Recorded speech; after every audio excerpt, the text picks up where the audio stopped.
水红，季姐，生日快乐！呀，谢谢谢谢，我还以为你不来了呢。哎，同学们早就到了，就差你啦。快去。哟，你们都来了！那个，听我快点。真的，李探长，2年多没见了，怎么一点没变呀？我是一个人吃饱了，全家不饿。是不是女人一结婚就当不了刑警了？谁说的？那是谣传。他们都这么说。来来来，那得咱们开饭，边吃边聊啊。怎么着？不等何明了？来，我来倒吧。好，谢谢。你是不是跟何明吵架了？我们俩已经分手了。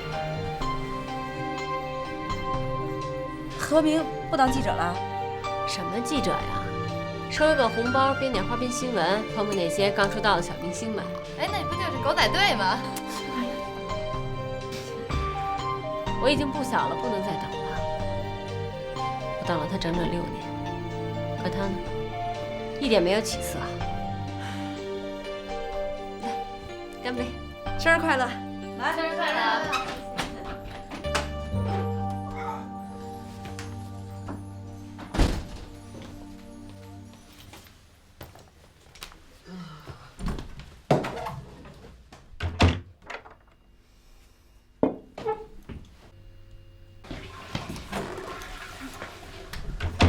拿来。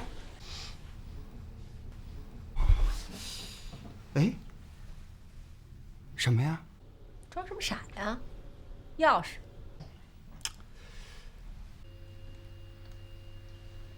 我这不是知道你今天过生日吗？特意赶回来了。快半年了，你今天是第一次8点以前回来的。我告诉你，我受够了，我受够了。我需要一个稳定的生活，一个关心我的人。哎，对不起啊。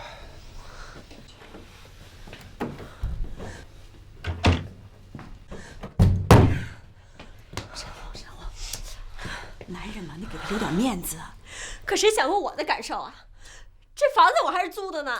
别着急嘛，他不是在拼命努力工作吗？得慢慢来呀。他努力工作什么呀？他成天不务正业，早晚会惹出大娄子来的。跟你这种女人，根本就说不清楚。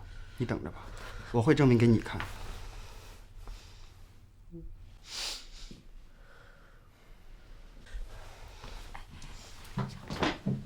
哎，何明，你怎么了？啊，没事儿，可能是刚才吃西餐闹肚子。你们玩吧啊。哎，沈红，我会再给你打电话的。不用打，我不会接的。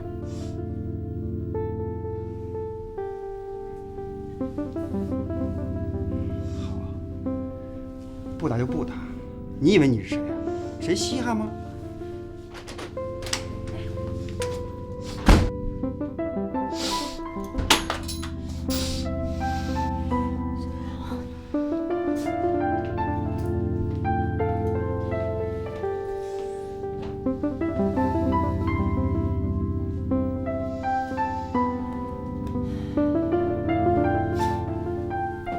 来，为我庆祝一下，我终于解脱了。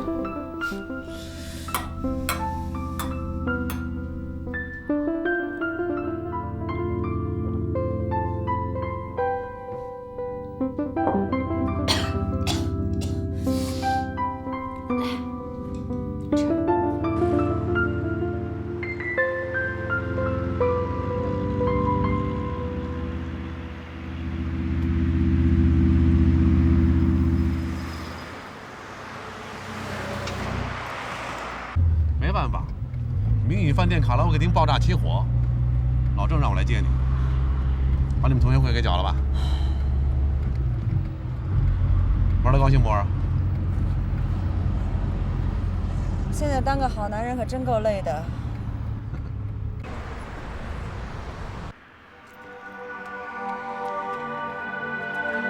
遇见什么好男人了？何明，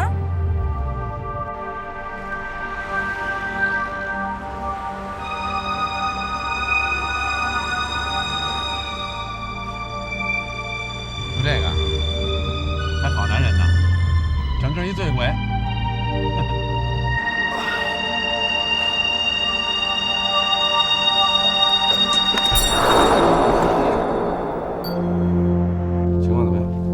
起火就被扑灭了。老郑，哎，我把季杰接来了。好，来了。伤着人没有？女老板江平被炸伤，送医院去，知道起火原因吗？正在检查。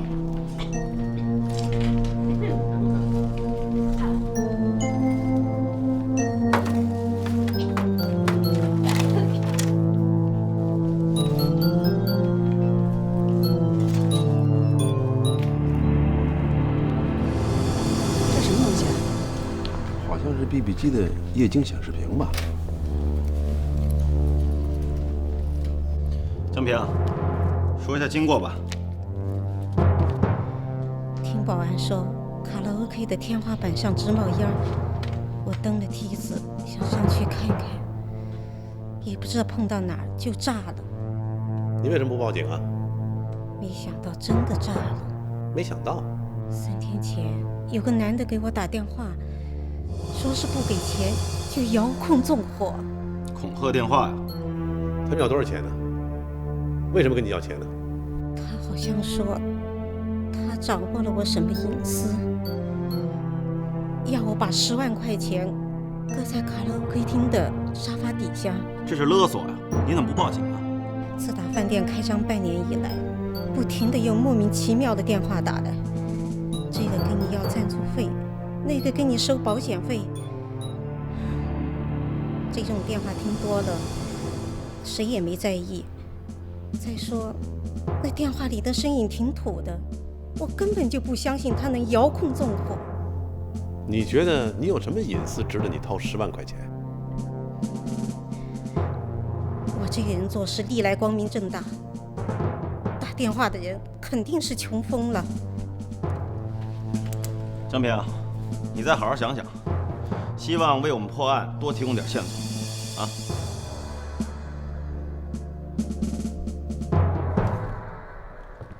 据火灾科的鉴定报告和我们的初步判断，明宇饭店卡拉 OK 厅的女老板江平无意中触动了作案人预先设置的引爆装置，是事故的直接原因。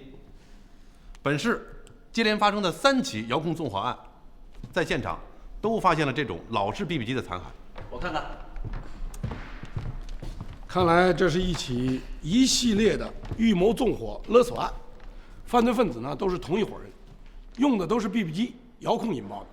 这 BB 机怎么引爆？倒不是 BB 机引爆，是利用寻呼信号做点火装置的。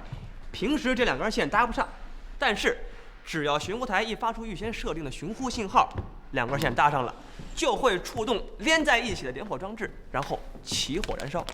这帮人脑子怎么想的啊？进入了信息时代，这手机、BB 机、电脑都成了这帮人的犯罪工具。糟了，我的手机。哎，沈红，你手机落我这儿了，没耽误你事儿吧？没有，在哪儿呢？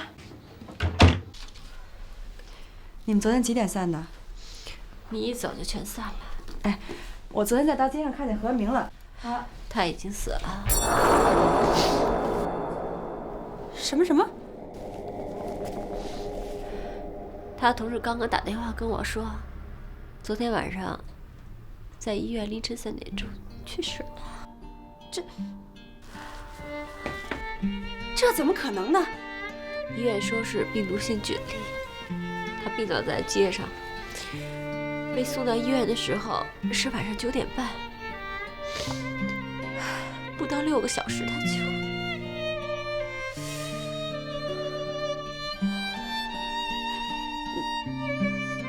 你怎么还不去医院陪他呀？有人在医院陪他，一个漂亮的女孩。他刚进医院的时候，那个女孩就打电话到他的手机上，跟医生说是他的女朋友，就被作为病人家属叫去了。通知他家里人了吗？他爸妈已经连夜坐火车赶到了，明天上午告别仪式。要不要我跟你上午陪你去送送他？我不去，我跟他已经分手了，况且他有女朋友，现在已经不需要我了。沈红，你这样一个人在家行吗？要不今天晚上我过来陪陪你。不，我没事儿的，我一个人已经习惯了。你放心吧。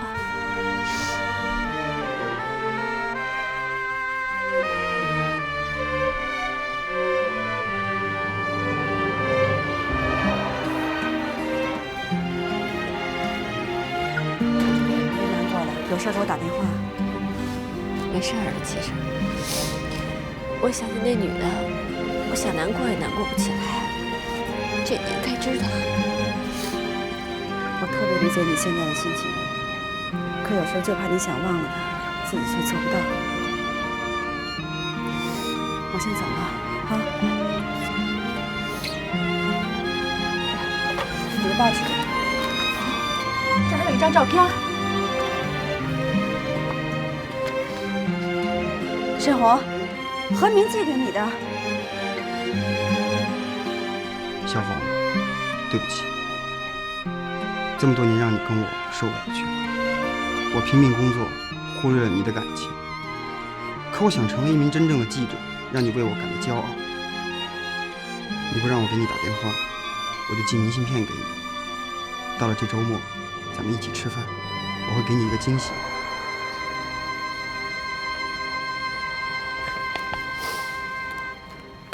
才不信他的话呢，全是骗人的。明明在外面有女朋友，还骗我。现在说这些还有什么用？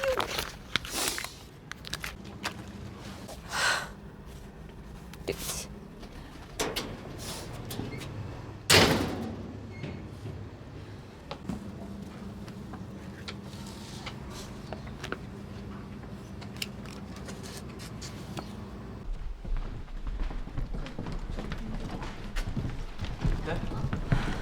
大曾呢？跟江汉去电信局查 PP 机的事儿去了。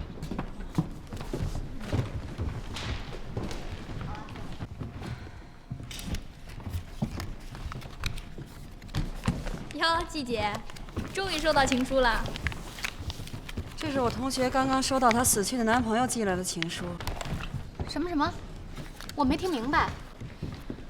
昨天晚上还好好的呢，一个34岁的大小伙子，病毒性菌粒，6个小时就拉死了。不太对劲。是不太对劲。病人何明送到医院的时候就已经昏迷了，我们每小时给他做一次血液特检，我们也做了很多的努力，给他体内补充了很多的药物，维持他体内的微量元素平衡。可是没有办法，他没有闯过最后一关。这么大个医院就治不了一个病毒性菌粒，没办法，这是我们集体会诊的结果。何明死亡为什么不通知刑警队？何明是病死的，这是正常死亡，我们没有必要通知刑警队。一个34岁的健康男子跑了6个小时的肚子就跑死了，这也算是正常死亡？他身边有家属陪着，他们不报警，我们操什么心呢？那女的叫什么呀？这不清楚，看样子很像他女朋友。长得有什么特征？没有什么特征，跟年轻人一样，染着棕红色的头发。他没说去哪儿了吗？这怎么可能告诉我呢？哭得像个泪人似的，临走之前还拿走了他的采访包。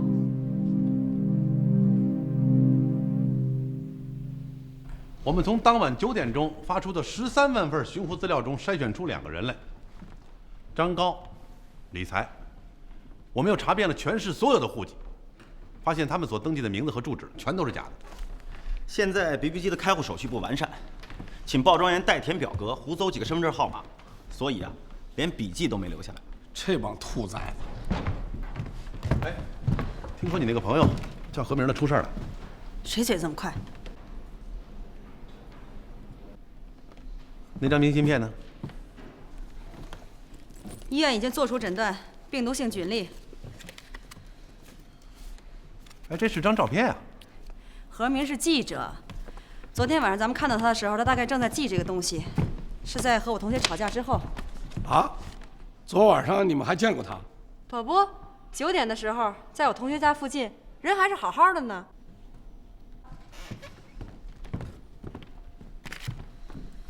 哟，他这字儿写的够难看的啊！会不会写这字儿的时候他已经发高烧了？他9点半进医院的，也就是说这些乱七八糟的字儿是在他临死之前写的。所以我总觉得他像是非正常死亡。尸体呢？尸体？何明的尸体啊，先挡下来呀，必要时做法医解剖啊。尸体？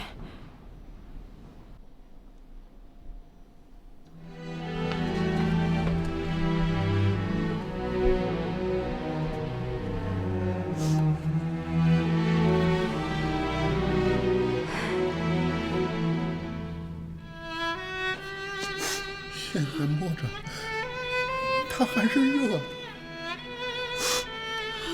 谢谢你们赶来送他。我不相信他得的是痢疾，这个病死不了人。我想让医院解剖尸体，看看我儿子得的是什么要命的病。可他爸不同意，说死了还落不下个全尸，多可怜啊！这儿最好的医院都做出了诊断，咱们还能说什么呢？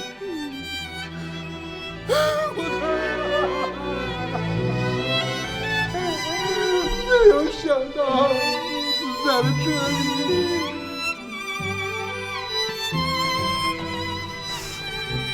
你们就是在医院陪他过去的那位姑娘吗？不是我。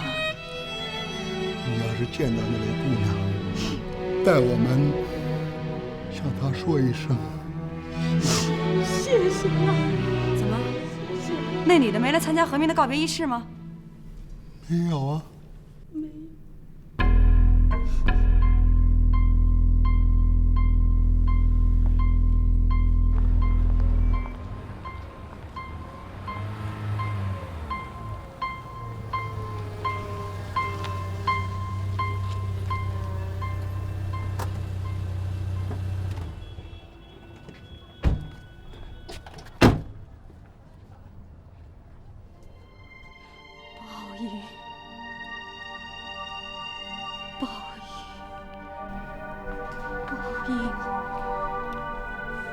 这怎么回事呢？今天中午接到个电话，就成这样了。知道谁来电话吗？这个不太清楚。他们是一伙的，说是不给钱就要烧我们家的房子。你到底有什么短攥在他们手里啊？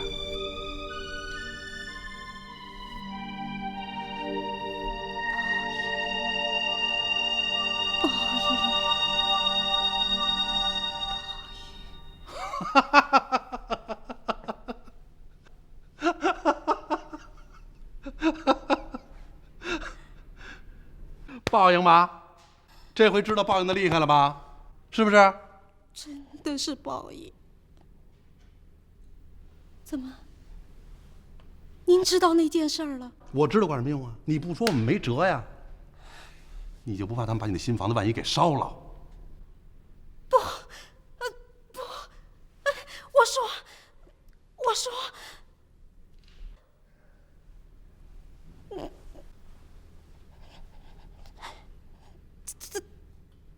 他们要除掉何明。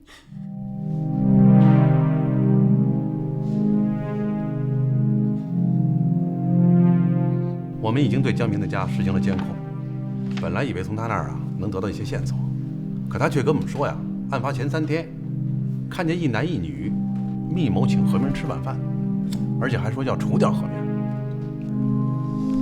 敲诈者会不会因此而勒索纵火呢？明宇饭店咖啡厅在着火前3天就接到勒索电话了，勒索者显然跟何明的事儿没关系啊。老郑，从报社了解的情况来看，何明显然是挖到了一桩重大的隐私新闻。我们只要找到那天晚上在医院拿走何明采访包的那个女人，就能够查到何明真正死亡原因。再加上江平的证词，定案应该不成问题。虽然有了证人，也有了嫌疑犯的特征，但置何明于死地的直接证据缺乏说服力。由于医院方面认定死亡的原因是出于病毒性菌粒，我们只有推翻这一认定，并以量化的数据说明是哪一种药物致何明宇死地的，检察机关才能够受理这一重大案件。你找一下何艳华，没准他能帮你。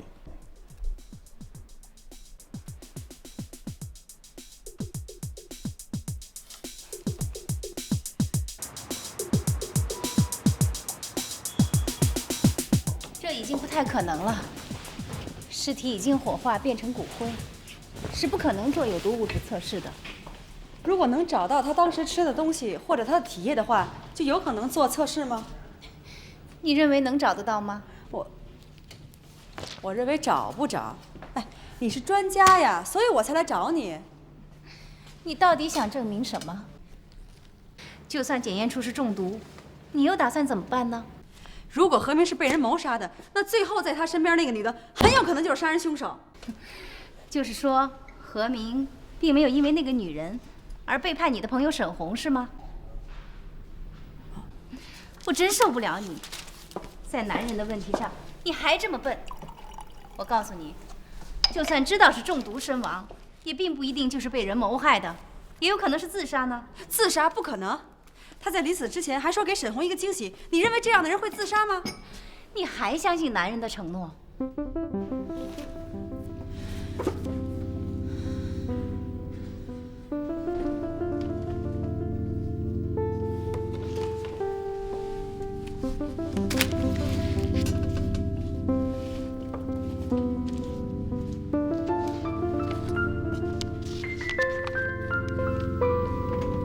怎么样？能看出什么问题吗？从症状上看，很有可能是 A 药物造成的腹泻，其中致死何明的有效成分应该是 QSG。QSG？ 我是说可能。如果要否定病毒性菌粒的诊断，建立数据曲线是验证 QSG 的必要过程。可是现在人已经没了，健康的人又不可能让你做实验，你说怎么办？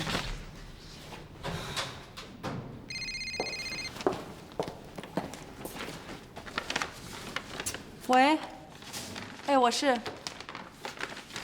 沈红。你别着急，慢慢说，怎么了？大曾，老郑，沈红也接到了勒索电话，一个男的说他知道何明一些见不得人的事儿，让沈红准备2万块钱，不然的话他遥控纵火。江平，希望你配合我们，把你知道的人和事儿都跟我们说出来。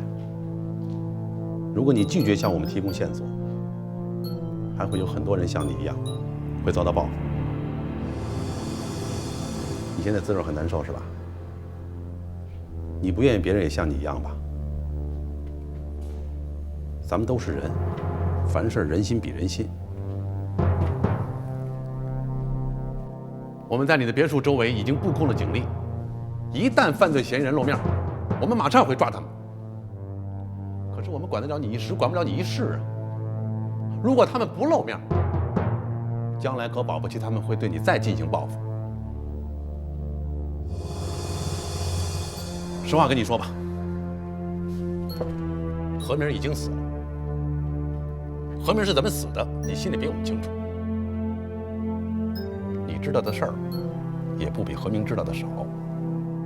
你就不怕他们？不，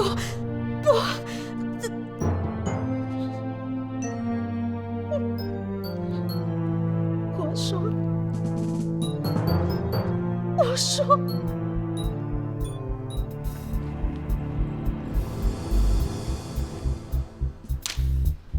这是江平的讯问笔录，这回麻烦大了。果然不出你所料，江平背后的事还真不小。是不是跟上面有关？没错。据江平交代啊，明宇饭店在整个建设过程当中，区里边的冯耀明主任贪污索贿建设款项280多万。不幸的是，这件事情又被2个物理高手给发现了，继而敲诈勒索，引起了火灾。何明负责采访这个区的重点工程，在采访当中，他发现了冯主任和江平的隐私。何明想把这件事情报道出来，所以冯主任想除掉何明。第一次纵火案以后，江平之所以没说出冯主任的事儿，是因为他以为何明一死，就不会再有人纠缠他。螳螂捕蝉，黄雀在后，真正的纵火犯再一次的威胁了他。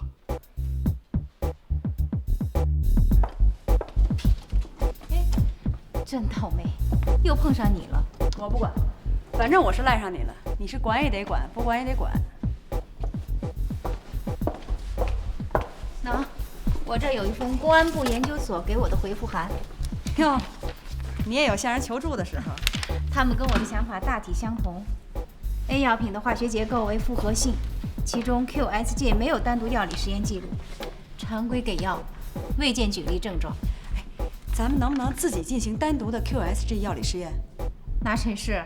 拿你还是拿我？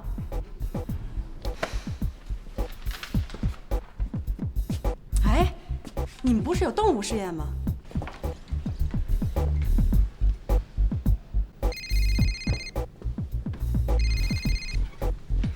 喂，哎，我是。好，明白了。艳华，老郑让我马上回去，这试验你走你的，好了我给你打电话。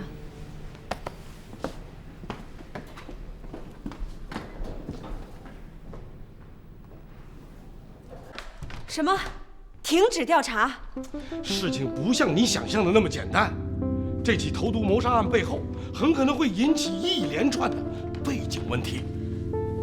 我看还是先放一放，等纵火爆炸案拿下来以后再说。如果何明因为揭露了某种腐败丑闻而遭人暗算，我们就更有责任把背后的凶手给找出来。他一个小报记者、自由撰稿人都不畏强权，敢于揭示真理，我们身为刑警就更有责任追查凶手，为民除害呀！我是为你好，我不希望捅娄子出岔子。你的好意我心领了，但我不会放弃我的调查。如果有新的证据，我再向你汇报。只要你同意，我不会利用上班时间。你默认了，谢谢。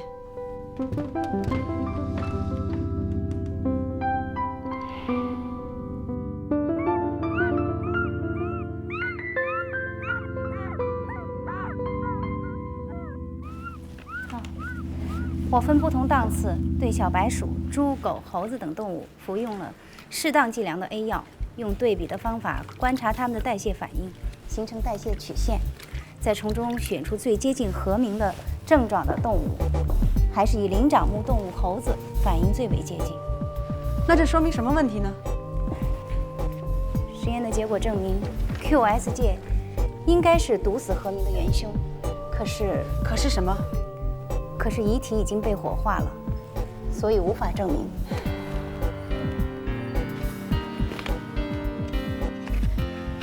其实我只是想知道何明的真正意图，他这些字到底是什么意思呢？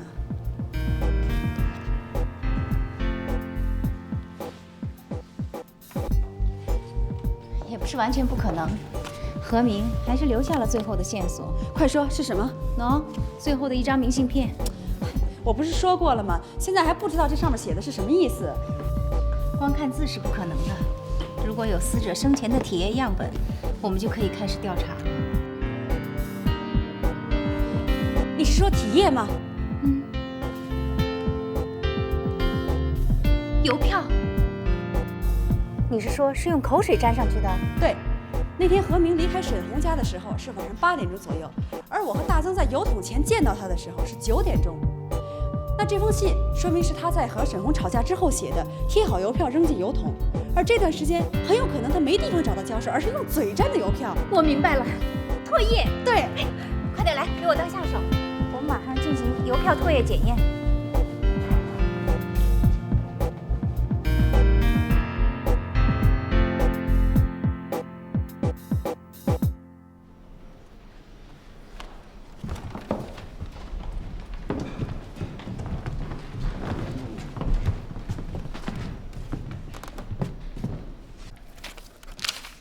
邮票背面提取的唾液中证明，何明的唾液中含有 QSG 成分，其剂量与动物试验完全吻合，证明何明是因 QSG 中毒致死。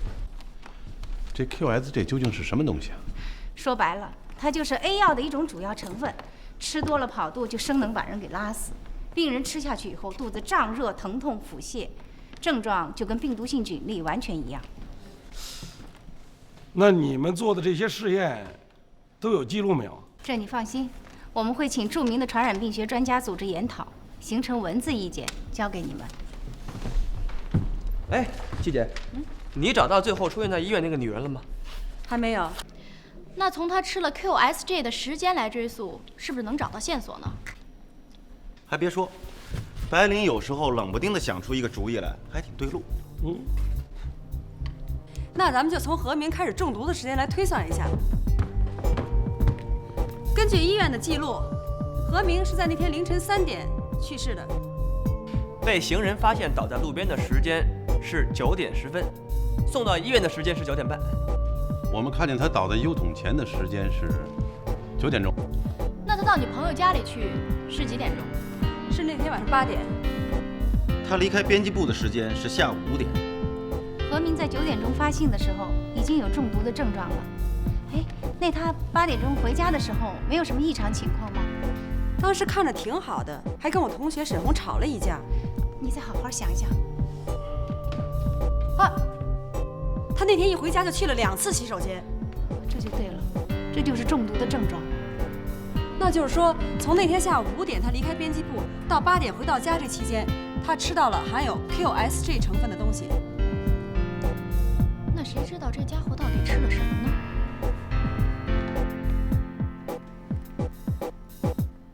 西餐。何明说他那天吃的是西餐。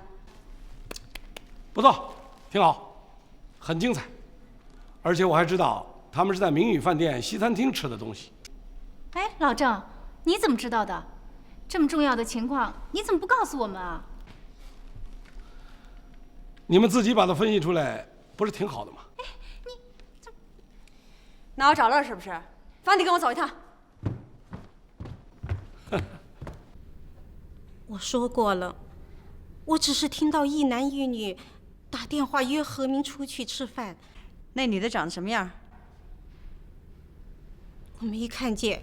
在哪能找到她？我不太清楚。我就知道这些，剩下的你们自己查吧。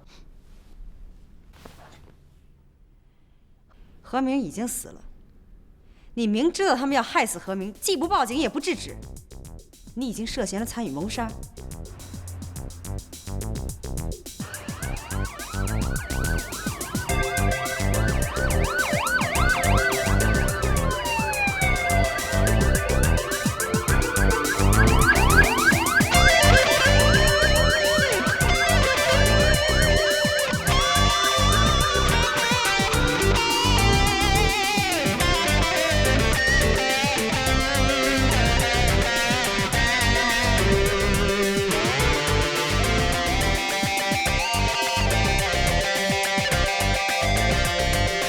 周长，综合部的女的也在。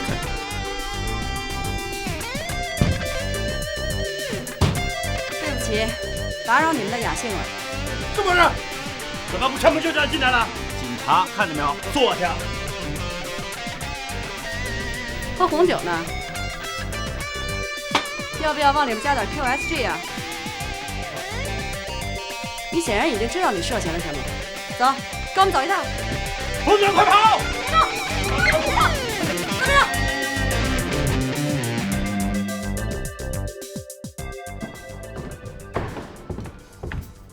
哎，有什么进展吗？这不明摆着的事儿吗？何明要报道冯主任贪污索贿丑闻，姓冯的急了，买凶杀人灭口啊！哎，这2个凶手是冯主任的人吗？错不了，而且今天医院的大夫已经指认了，这个棕发女子就是当天晚上在医院偷走何明采访包的那个女人。那么这2个凶手愿意指认冯主任买凶杀人吗？他要是愿意指认，我能急成这样吗？俩人对毒死何明的事供认不讳，但是坚决否认背后有主使，一口咬定是他们个人与何明有恩怨。如果是这样的话，我们就因为证据不足，不能逮捕那个姓冯的。你考虑一下吧。你放心，我一定会追查到底的。怎么样？那2个投毒的撂了没有？其实何明真是个好记者。沈红那边有消息了吗？那2个纵火犯出现了吗？我看你这2天啊，对那 QSJ 特别玩命，我就没敢告诉你。昨天晚上嫌犯又打来电话，价钱涨到了5万，让沈红把钱放进地铁进站口的垃圾箱里。不能答应他们，地铁客流量那么大，万一让他们跑了。你看你急的，让人把话说完呢。我已经告诉沈红，让他答复他们拒绝付款。他们怎么说？他们说啊，今天就要遥控纵火。哎，你干什么去啊？去沈红家。季姐，我就是来叫你的。我们希望他们今天纵火呀。我已经在沈红他们家周围把人都布置好了，一有嫌犯出现，立即逮捕。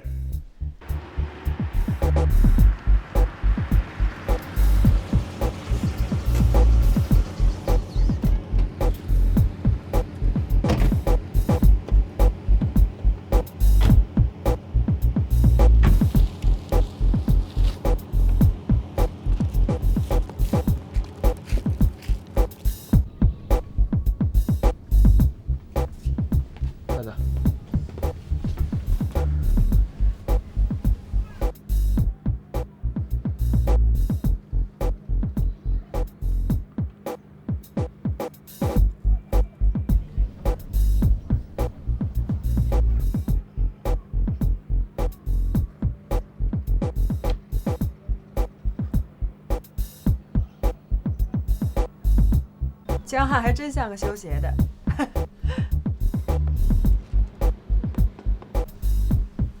有什么动静吗？还没呢。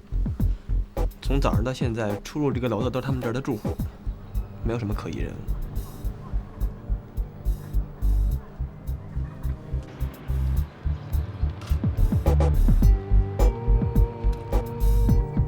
说曹操，曹操就到了。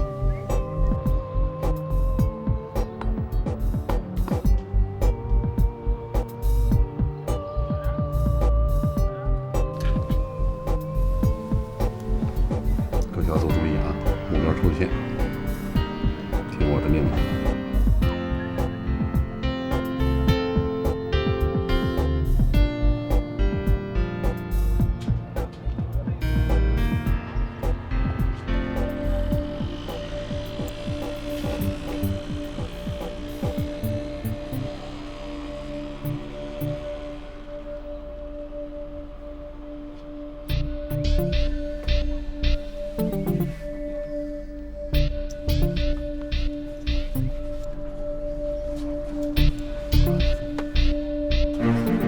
师傅，修电话的。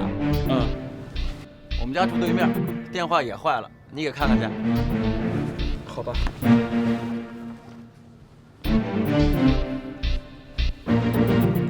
对面。都别过来！让开！找啊你！别打了，大哥！别让我走！我都说。把那东西。这儿呢。快走！来，老师 BB 机。接着你个。说。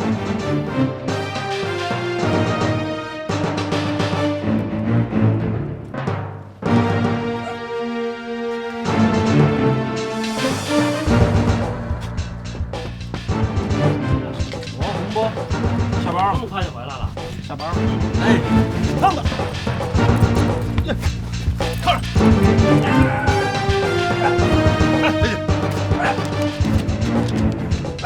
你因涉嫌勒索、纵火、诈骗，依法逮捕。走。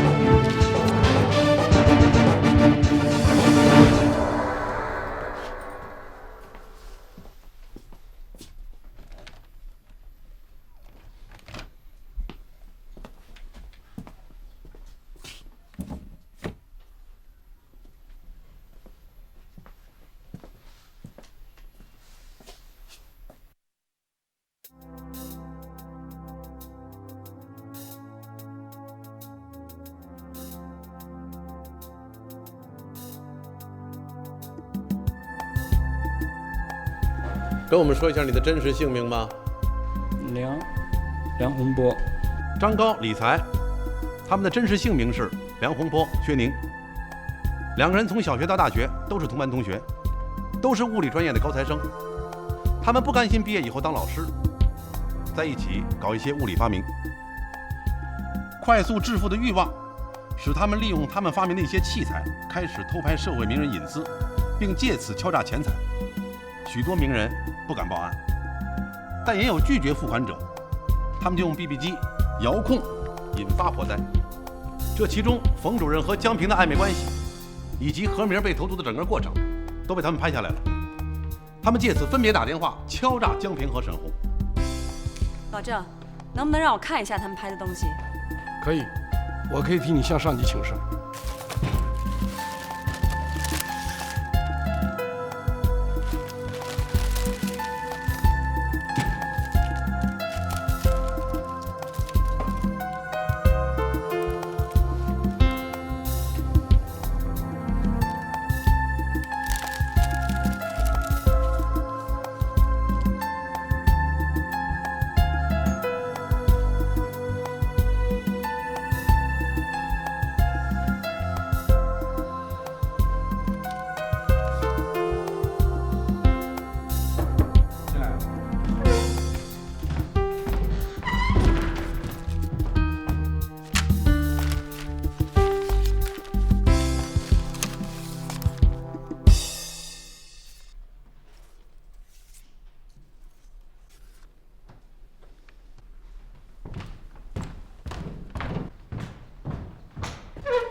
那个姓冯的终于被捕了。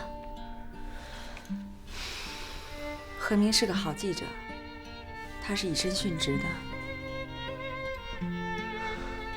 他这个笨蛋，他哪会做这种事儿？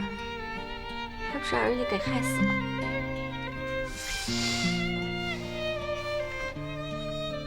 这是他写给你的最后一封信，你好好保存吧。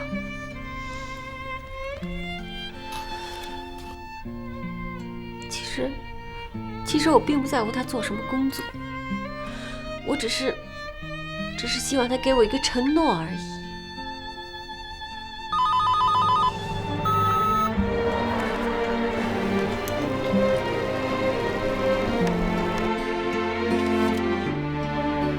购房认定书，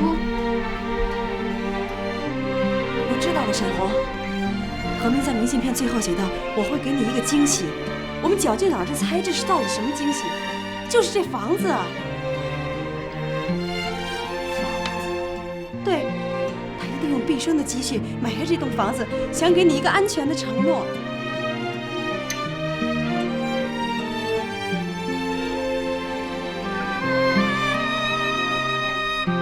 真的要给我一个承诺？他真的要给我一个承诺？